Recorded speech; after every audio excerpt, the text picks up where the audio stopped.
Bueno, y siguen pasando temas importantes, especialmente hay noticias, hay hechos en el área minera y quisiéramos hablar de eso, y para eso nos acompaña Juan Ignacio Guzmán, doctor en Economía de Minerales y gerente general de GEM. ¿Qué tal, Juan Ignacio? Bienvenido a esta edición de Llegó la Hora.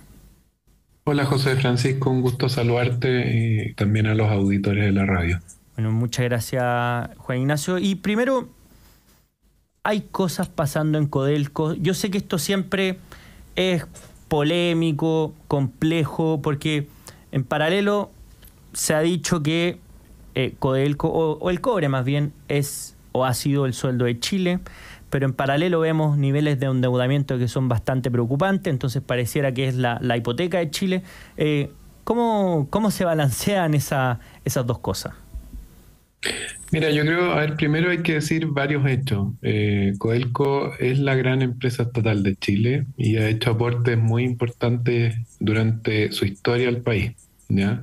Habiendo dicho eso, el mecanismo de financiamiento que ha tenido históricamente Codelco ha sido a través de deuda, ¿ya? Y fundamentalmente se debe a que ningún gobierno ha querido capitalizar de forma significativa las utilidades que la empresa ha generado en la historia para poder sustentar esas utilidades en el largo plazo. Uh-huh. La deuda que tiene hoy día Codelco definitivamente es una de las deudas más grandes de la industria minera. Si tú comparas a Codelco con otras grandes empresas mineras, te vas a dar cuenta que Codelco es la empresa más endeudada, ¿ya?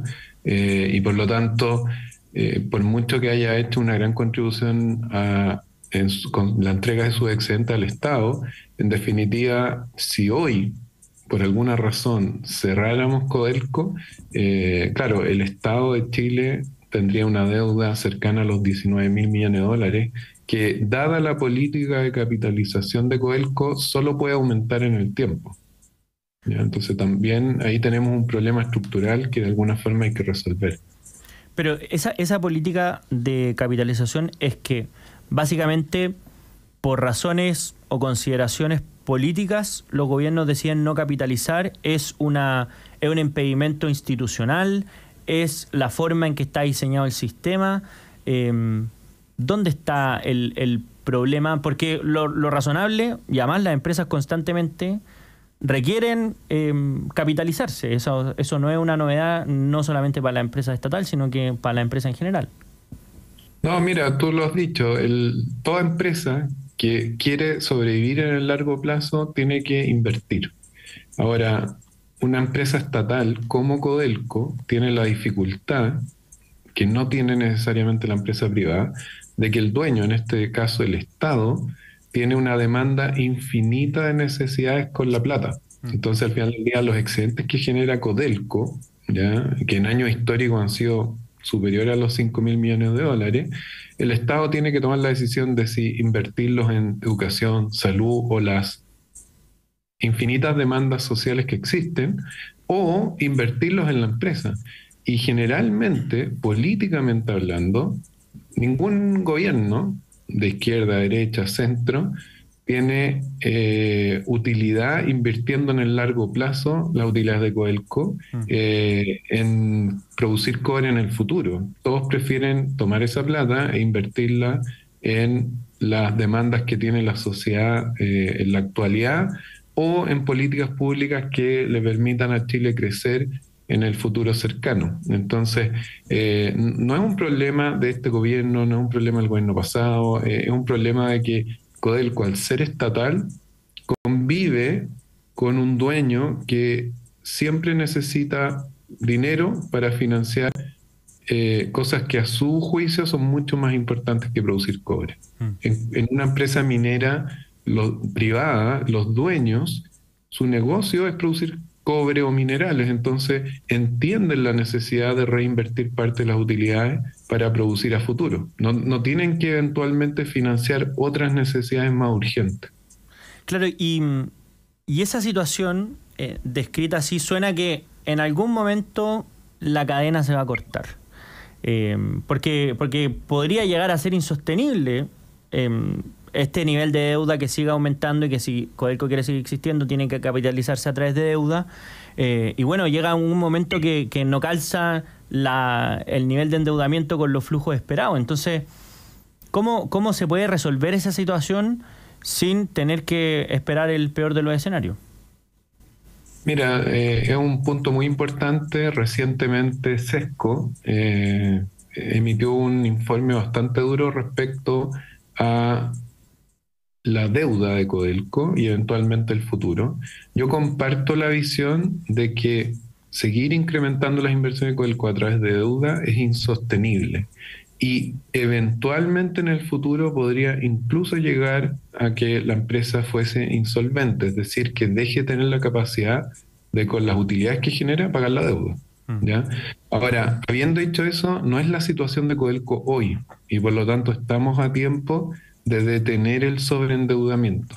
¿Ya? Este problema también lo tienen los países. Cuando los países deciden financiar políticas públicas sin contar con los ingresos, se endeudan. ¿Ya? Y obviamente si uno ve la realidad a nivel mundial, te das cuenta que los países tienen que ir controlando su nivel de deuda o si no, eventualmente se vuelve inmanejable y cuando se vuelve inmanejable no quedan buenas soluciones al final del camino. Entonces, yo confío en que Codelco prontamente, llegando a una situación delicada, y creo que está en una situación delicada, el gobierno actual o el próximo gobierno, ya eventualmente tomen medidas para que la deuda de Codelco tenga efectivamente soporte en las utilidades de Codelco y que no sea necesariamente realizada a través de deuda, que es insostenible en el largo plazo. Claro.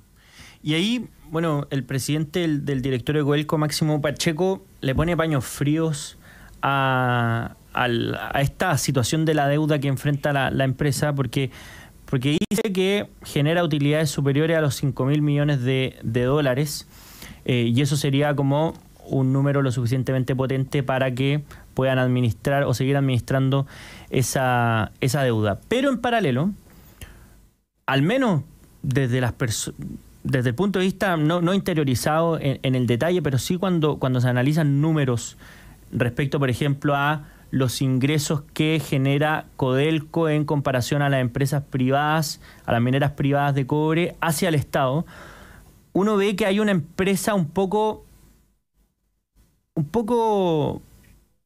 lubricada, como más bien pesada, más bien poco eficiente. ¿Qué tan real es esa imagen?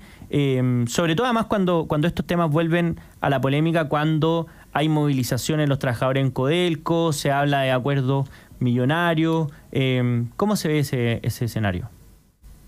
Mira, complejo. A ver, es cierto que Codelco genera utilidades, ¿ya? Y que las utilidades en los últimos años han sido históricamente altas, ¿ya? Este año en particular está generando menos que varias empresas privadas por la sencilla razón de que está produciendo mucho menos, ¿ya? O sea, Codelco, si tú comparas los costos, ¿ya? Aprovechando la máxima capacidad que tiene instalada, yo diría es relativamente similar a gran parte de la industria privada, y en los 50 años de historia se ha logrado mantener competitiva hasta el momento en que empezó a caer la producción, ¿ya? Que fue el año 2015. De ahí en adelante la producción ha venido en descenso sistemático, ¿ya? Y una empresa minera que produce cobre tiene dos grandes indicadores, la producción y el costo.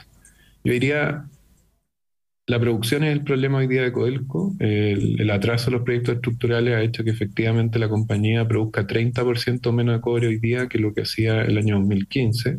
Y es imperioso no solamente controlar la deuda, sino que también aumentar la producción en el más corto plazo.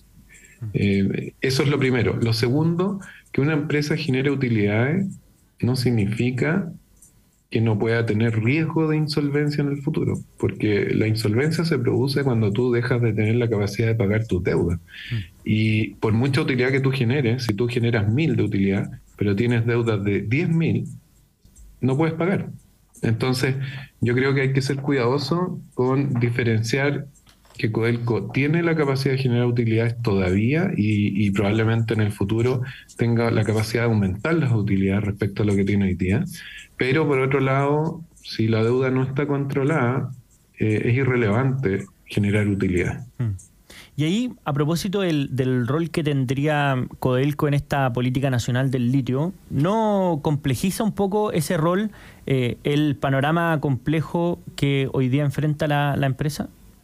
Mira, a mi juicio sí, yo creo que hoy día tratar de involucrar muchos esfuerzos de parte de Codelco, su directorio o su grupo ejecutivo principal, en entrar a un negocio que no conocen bien, ¿ya? Sobre el cual no tienen ninguna ventaja competitiva y comparativa respecto a las empresas que hoy día están produciendo u otras empresas que producen litio en el mundo, ¿ya? Desconcentra al directorio y a los ejecutivos principales de lo que debiera ser la tarea número 1 y número 2 de Codelco hoy día, que es producir más cobre, ¿ya? Porque solamente produciendo más cobre vas a generar más ingresos, más utilidades y vas a poder eventualmente pagar también de mejor forma la deuda que tienes, en la medida que el gobierno de turno te permita capitalizar parte de las utilidades. O sea, acá el problema de fondo de Codelco es que sin tener la capacidad de reinvertir las utilidades, no tienes cómo eliminar la deuda. Bueno, queda más claro entonces el panorama después de esta conversación con Juan Ignacio Guzmán, gerente general de gestión y economía minera y doctor en economía de minerales. Muchísimas gracias, Juan Ignacio, por habernos acompañado. No, de nada, un gusto, José Francisco.